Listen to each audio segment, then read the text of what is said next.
Assalamualaikum warahmatullahi wabarakatuh dan salam sehat bagi kita semuanya. Baik, pada hari ini kita akan belajar bersama tentang problema dan model graf ya, dalam metode greedy. Ya, ini. Graf ini merupakan cabang matematika yang dapat diterapkan dalam kehidupan sehari-hari. Teori graf ini dapat memecahkan banyak masalah yang ada. Ini menurut Ramadan ya. Kemudian graf ini digunakan untuk bermacam-macam disiplin ilmu dan kehidupan sehari-hari. Graf digunakan di berbagai bidang, baik itu bidang kimia, kemudian ekologi, kemudian genetika, olahraga, kemudian transportasi, kartografi. Kartografi itu adalah proses pembuatan peta atau globe ya, dan pada jaringan komputer untuk memodelkan masalah ya, yang dihadapi. Ya. Nah, permasalahan yang bisa dipecahkan menggunakan data graph adalah yang pertama adalah traveling salesman. Ya. Traveling salesman. Kemudian yang kedua ini adalah permasalahan pencarian pohon tentang minimum atau minimum spanning tree problem. Ya, ini. Nah, kemudian yang ketiga, ini adalah permasalahan path minimum atau shortest path problem. Ya, ini. Nah, kemudian yang terakhir adalah masalah pewarnaan atau coloring. Ya, ini. Kita akan bahas satu-satu. Ya. Yang pertama kaitannya dengan traveling salesman. Ya. Ini adalah untuk menentukan waktu perjalanan seorang salesman seminimal mungkin. Nah, permasalahannya, misalnya ini ya, setiap minggu sekali, itu seorang petugas kantor telepon berkeliling untuk mengumpulkan koin-koin ya pada telepon umum yang dipasang di berbagai tempat. Nah, berangkat dari kantornya, ia mendatangi satu demi satu telepon umum tersebut dan akhirnya kembali ke kantor lagi. Nah, masalahnya ia menginginkan ya, suatu rute perjalanan dengan waktu yang minimal. Ini ya, minimal. Baik, ini contoh untuk model grafnya. Jadi 1, 2, ya ini 1, kemudian 2, 3, 4, 5. Ya, ini adalah tempat-tempat yang dikunjungi ya. Kita andaikan saja untuk yang kantor pusat adalah simbol yang pertama ya, yang pertama ini. Dan misalnya untuk yang lainnya ya, tempatnya adalah 2, 3, 4 dan 5. Dan pada bilangan tiap-tiap ruas menunjukkan waktu ya. Jadi ini seperti 1, 2 ini ada 7 ya ini.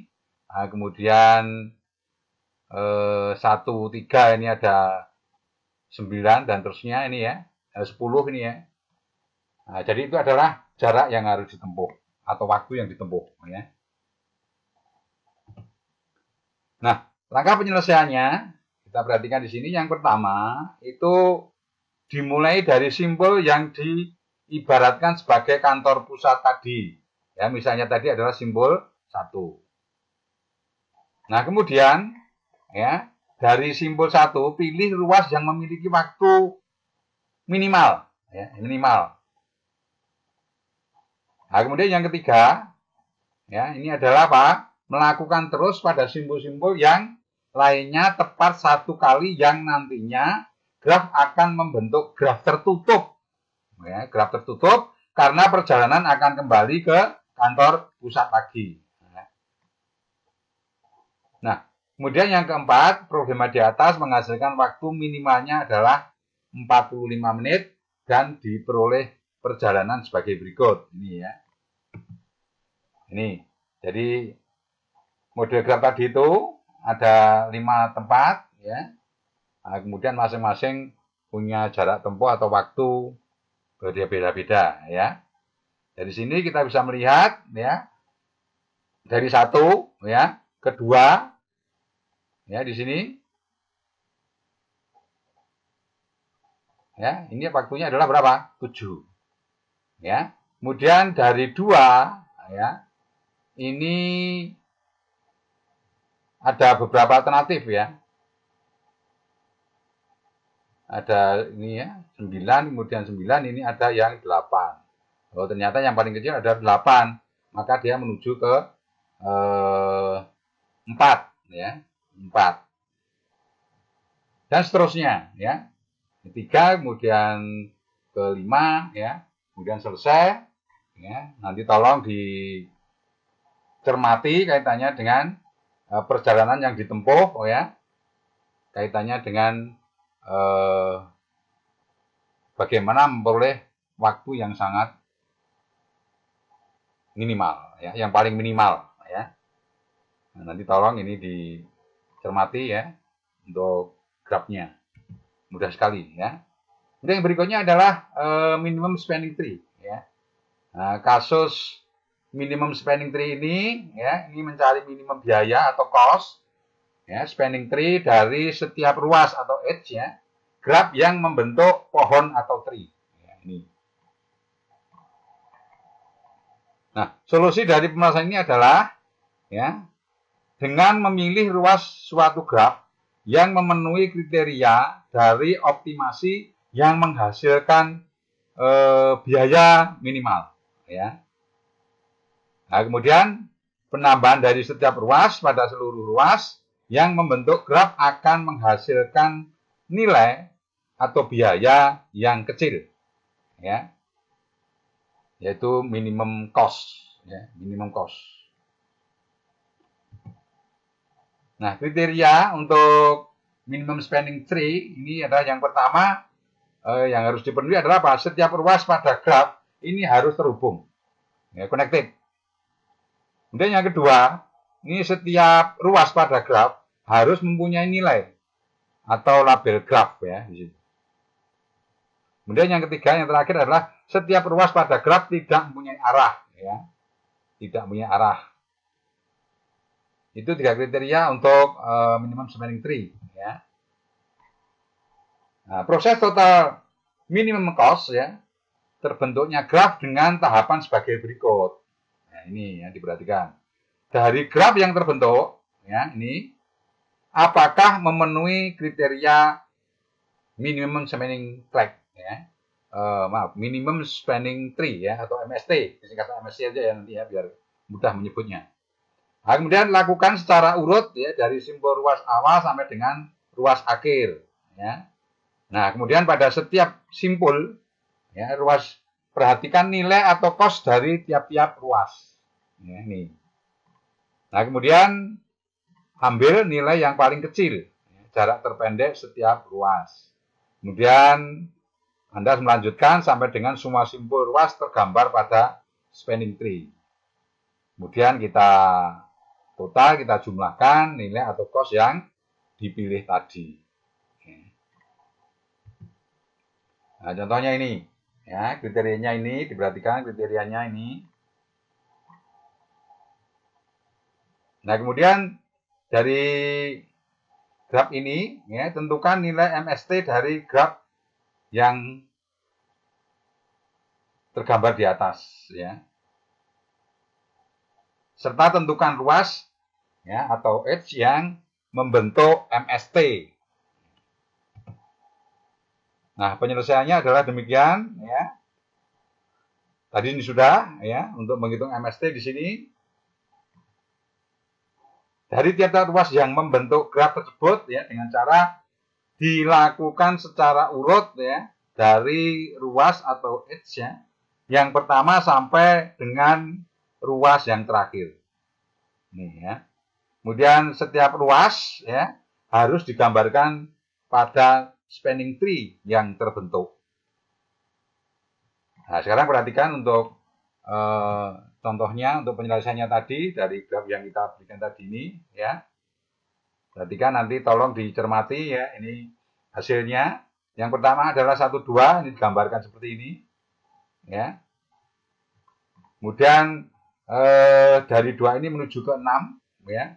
Diperhatikan, ya, karena kosnya biaya minimal adalah 25. Kemudian dari sini kita menuju ke dari pilihan yang ada, itu ternyata adalah kosnya 15, yaitu menuju ke 3, ya. Ini. Nah, kemudian dari 6 kita menuju ke 4, ya, di mana untuk yang minimal adalah 20. Ya, ini. Nah, nanti tolong cermati untuk grafnya tadi itu. Kemudian yang terakhir, yang belum terhubung adalah 3 dengan 5. Nih. Nah, sehingga kalau kita total, ya, itu adalah 105 untuk kosnya. Ya.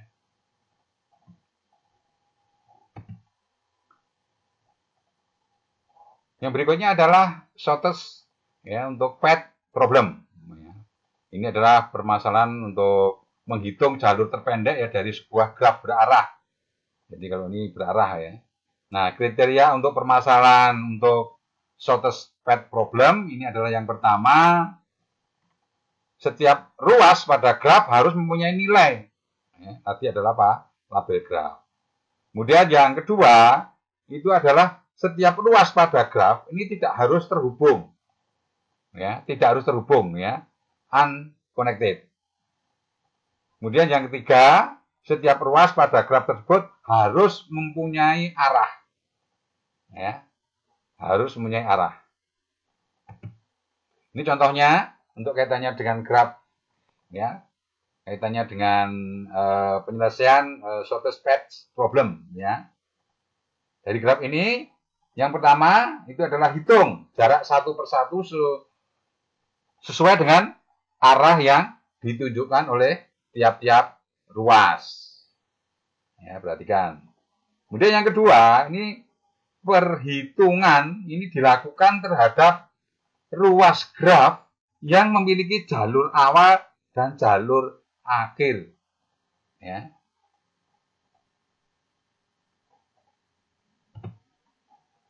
Nah, dari graf yang sudah kita sampaikan tadi ini, ya, A, B, C, D, E, F, ya, maka penyelesaiannya yang pertama adalah melihat proses simpul yang mempunyai awal dan akhir tujuan dari graf. Ya. Jadi kalau kita lihat di sini, ya, itu ada 4, ya, yaitu AB, AC, AD, dan AE, ya, dari sini tadi. Ya. Nah, yang kedua ini adalah mencari jalur terpendek, ya, dari tiap-tiap proses keempat jalur tersebut dengan menghitung panjang tiap-tiap jalur. Jadi semua kemungkinan, ya, dari AB, kemudian AC, AD, AE, ini semua kemungkinan jalur yang ada kita akan jumlahkan, kemudian kita cari yang paling minimal, ya. Ini misalnya untuk AB, ya, ini AB itu jalurnya, Anda perhatikan nanti untuk grafnya ini tadi, ya, ini dicermati, ya, itu untuk AB itu ternyata itu jalurnya adalah AB itu sendiri adalah 50, ya, di 50. Kemudian ada jalur lagi AC DB, ya, totalnya perhatikan nanti dijumlahkan, ya, ini adalah 45. Kemudian ada juga jalur yang AE DB, ya, Anda perhatikan setelah Anda total, ya, itu adalah 95. Ya, dengan demikian jalur terpendek untuk simpul A, ya. Tujuan B adalah apa? 45 dengan jalur dari ACDB. Ya, ini. Jadi tidak langsung ke A, AB, tapi ACDB ini justru lebih minimal, ya. Dan langkah kedua ini adalah yang ke AC, ya. Sama konsepnya. Ya, diperoleh di sini nilainya 10, kemudian 65, kemudian 125, kemudian 110. Ya, ternyata yang minimal langsung dari A ke C. Ya, 10. Nah, kemudian untuk yang ketiga yaitu A ke D, ya, jalurnya itu ada 4 alternatif, ya, yaitu ACD itu 25, kemudian ABED itu 90, Ya, ini kemudian ABCD itu adalah 80 dan AED adalah 75. Nah, dari keempat ini ternyata yang paling pendek ya, itu adalah ACD, yaitu berapa? 25. Nah, kemudian yang keempat, ini dari A ke E, ya, dari A sendiri itu adalah 45, yang langsung ya.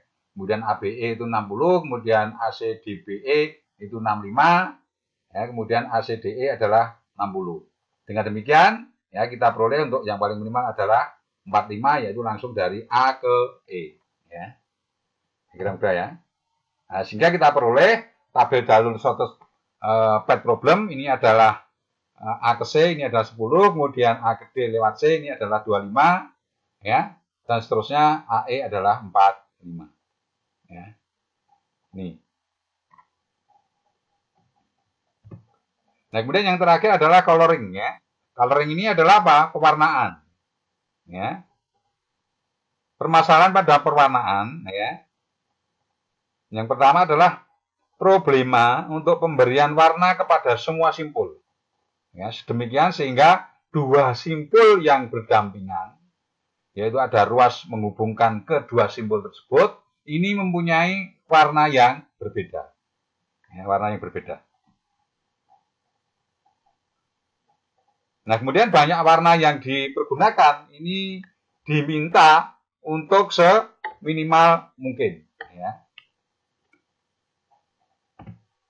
Misalnya kita ini ya, punya pola lampu lalu lintas ya. Dimana untuk jalannya situ ada tujuannya A, B, C, D, E ya. Nah, permasalahannya adalah menentukan pola lampu lalu lintas ya dengan jumlah fase minimal. Ya. Fase minimal. Pada setiap fase tidak ada perjalanan yang saling melintas ya, supaya tidak terjadi kecelakaan. Maka perjalanan yang diperbolehkan adalah, perhatikan nanti ini adalah A ke B, ya, kemudian A ke C, ya, A ke C, kemudian A ke D, kemudian ini B ke C, B ke D, E ke B, kemudian E ke C dan E ke D, ya.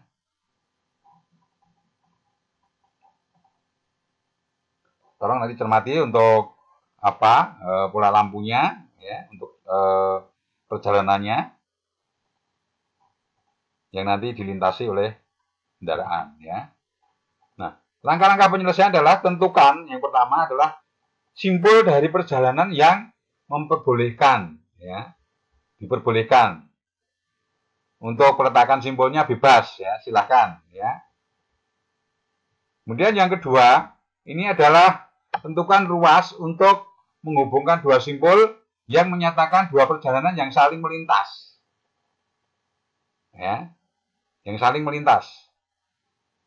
Ya, kita perhatikan di sini, ya. AC di sini ya. Nah, kemudian di sini dengan BD. Nah, kemudian ini EC, kemudian AD, kemudian EB. Ya. Ini yang saling melintas gitu ya. Maka untuk yang AB, BC, ED ini tidak dihubungkan karena apa? AB, BC, dan ED ini adalah apa? Ini selalu hijau. Karena apa?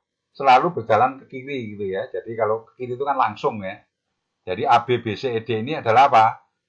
Lampunya selalu hijau. Artinya selalu boleh jalan gitu ya. Setiap saat. Ya. Ini ya. Terus nanti perhatikan untuk gambarnya tadi untuk lampu lalu lintas ya. Nah, kemudian yang berikutnya, beri warna pada setiap simpul dengan warna baru. Ya. Jadi yang terhubung nanti itu apa? Diberi warna baru.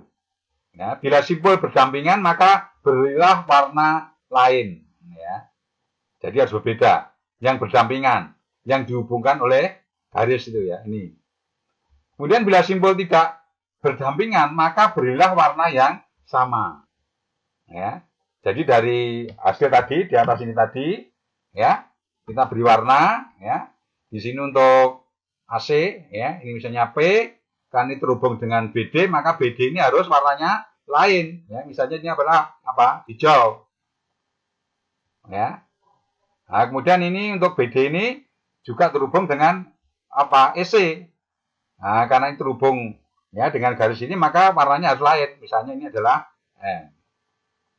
Nah, kemudian yang tidak berhubungan ya tadi misalnya untuk AC tadi P, kalau ini AC dengan AD ini tidak terhubung, maka warnanya sama, yaitu apa? Putih. Nah, ini putih, sini juga putih. Ya. Nah, kemudian karena AD ini juga terhubung dengan EB, ya, EB, maka warnanya harus tidak putih di sini untuk EB. Ya. Nah, tapi apa? Catatannya harus warna itu dipikirkan seminimal mungkin. Perhatikan bahwa untuk EB ini ternyata apa? Tidak terhubung dengan BD. Maka untuk EB ini kita beri warna hijau, ya, sama dengan BD karena apa? Tidak terhubung. Nah, itu untuk memberikan warna seminimal mungkin, ya. Nah, tolong diperhatikan nanti kalau misalnya kasusnya berbeda, nanti bisa mencermati itu, ya. Intinya mengacu pada aturan yang sudah diberikan tadi, ya. Oke. Baik. Kita lihat bahwa untuk simpul AB, BC dan ED ini tidak dihubungkan yang saya jelaskan tadi itu.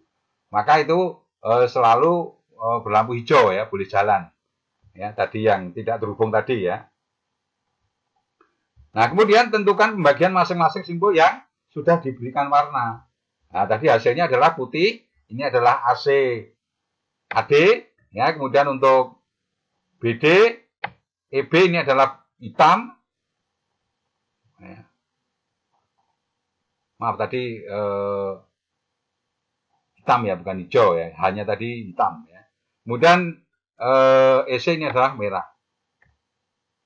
Jadi tadi ini hitam ya. Mohon maaf tadi saya bilang hijau, ini hitam ya. Saya kira tidak masalah, hanya singkatannya aja yang beda ya. Nah, kemudian apa?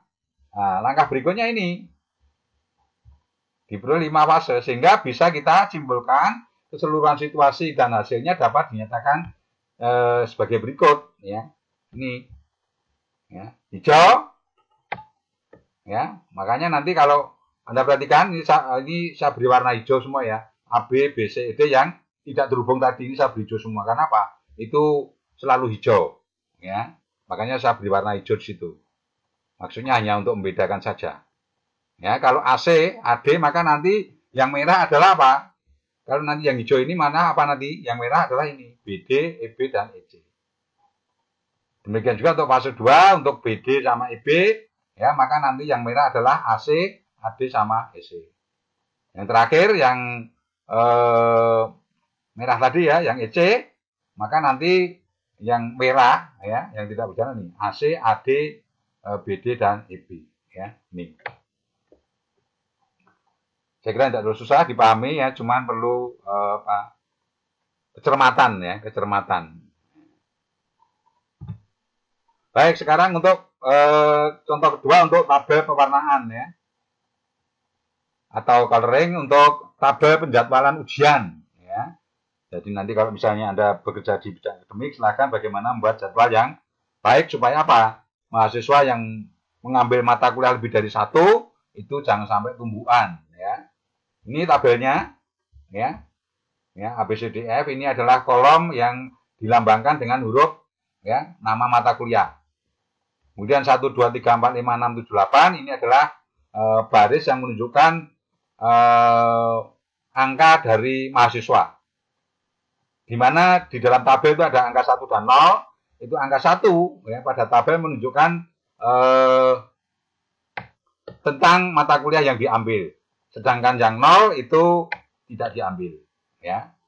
Jadi untuk mahasiswa 1 sampai 8 ini ada 6 mata kuliah A sampai F, itu masing-masing mengambil mata kuliah yang berbeda-beda.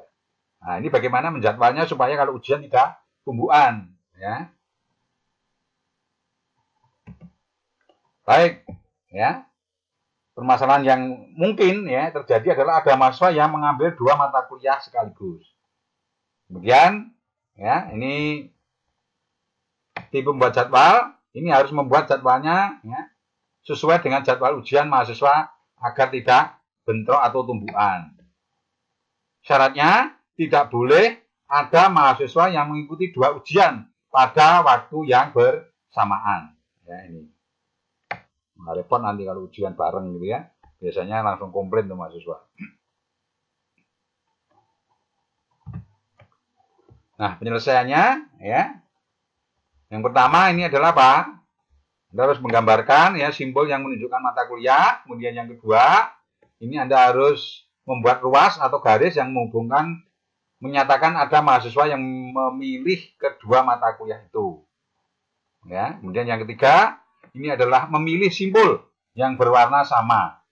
Simbol yang berwarna sama ini menunjukkan ya, tidak ada mahasiswa yang mengambil mata kuliah tersebut secara bersamaan. Ya, berarti boleh dijadwalkan pada waktu yang sama. Ya. Nah, ini contohnya, coba Anda perhatikan nanti ya, ini untuk apa? Mata kuliah A ini ya, ini bersamaan dengan apa? Kita lihat ya di atas tadi itu. Nah, di sini ya, A kita lihat ya, yang ada ini. Nah, ini dengan apa? E di sini. Ya, dihubungkan dengan E. Ini. Ya. Nah, kemudian ada lagi tidak di sini. Nah, ini. Kemudian dihubungkan dengan F. Nah, ini. Nah, kita lihat di sini.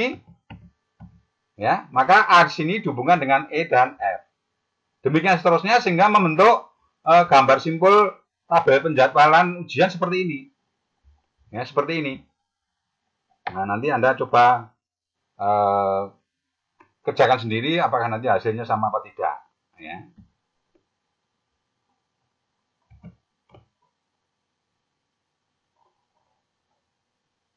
Nah, penjelasannya demikian ya. Apabila terjadi 2 buah simpul ya yang dihubungkan oleh ruas, ini, maka ujian kedua mata kuliah tidak dapat dibuat pada waktu yang bersamaan. Ya. Kemudian beri warna pada masing-masing simpul. Apabila warna berbeda, diberikan pada simpul yang menunjuk pada waktu ujiannya berbeda. Kemudian yang ketiga adalah warna yang digunakan harus seminimal mungkin yang saya sampaikan tadi itu. Ya. Kemudian catatan yang perlu diperhatikan, simpul yang berdampingan tidak boleh berwarna sama.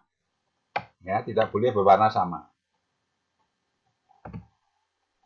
Nah, ini dari hasil tadi itu, tabel penjadwalan tadi itu, kita beri warna. Ya, kita beri warna. Ya, di sini misalnya yang A ini adalah apa? Putih. Ya. Kita perhatikan di sini untuk A tadi ke E dan ke F. Ingat ya, di sini karena 2, ya ini dihubungkan oleh garis, ini kita beri warna misalnya di sini adalah M ya. Merah. Kemudian yang ke F ini kan juga dihubungkan. Ya. Tapi kita perhatikan kita harus seminimal mungkin. Dan kita perhatikan untuk yang tidak terhubung ya itu nanti warnanya sama yaitu dengan E. Makanya jadi kita beri warna M. Nah, maka nanti perlu dicermati itu ya. Kemudian selanjutnya dan sebagainya Anda tinggal ngasih warna karena ini dihubungkan E dengan B, maka karena M di sini kita beri P ya. Nah, kemudian dihubungkan dengan DC ya. Ini supaya minimal kita memanfaatkan waktu yang sudah ada yaitu ini M, ini adalah H. Ya. Merah dan hijau. Nah, nanti tolong dicermati dan dikerjakan ya. Untuk memahami ini harus dipraktekkan ya, tidak hanya dilihat ya. Baik, dengan demikian ya. Untuk warna merah itu adalah simbol FED. Ya, kita ambil saja di situ. Putih adalah AB. Kemudian untuk warna hijau ya untuk simbol C. Ya, karena berdampingan tadi.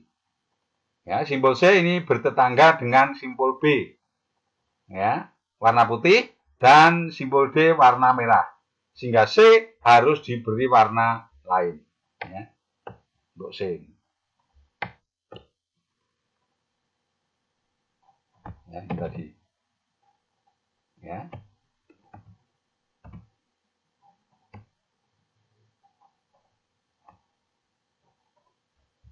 Nah, dengan demikian untuk hasilnya data ini ya. Ini kemudian putih ini, hijau ini. Yang sudah kita jelaskan tadi. Nah, hal yang perlu diperhatikan untuk catatannya adalah untuk posisi ya, peletakan simbol ini apa? Bebas. Jadi mungkin nanti apa? Setiap mahasiswa akan menentukan peletakan simbolnya bebas ya. Terserah gitu ya. Kemudian awal pemberian warna boleh bebas. Tetapi dengan ketentuan tadi itu ya, yang terhubung beda, kemudian yang tidak terhubung itu sama, kemudian dicari sedemikian rupa sehingga warna itu minimal. Ya, warna yang digunakan bebas. Ya. Awal pemberian warna ini mengaruhi susunan jadwal. Jadi bisa saja nanti jadwal bisa berbeda. Ya, tetapi intinya apa? Tidak terjadi bentrok atau tumbuhan pada saat mahasiswa nanti melakukan ujian mata kuliah tertentu. Ya. Intinya kan itu. Ya, jadwal bisa berbeda, tetapi intinya fokusnya adalah jadwal tidak tumbuhan. Ya. Nah, semakin Anda cermat ya, semakin efisien dalam pembuatan jadwal.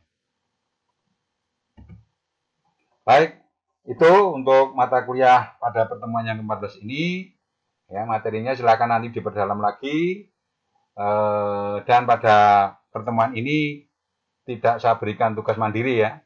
Untuk ya minggu tenang lah gitu ya. Setiap tatap muka tugas ya mungkin capek. Tapi untuk latihan soal ya seperti biasa pilihan ganda ini sudah saya buatkan, nanti silakan dikerjakan seperti biasanya ya.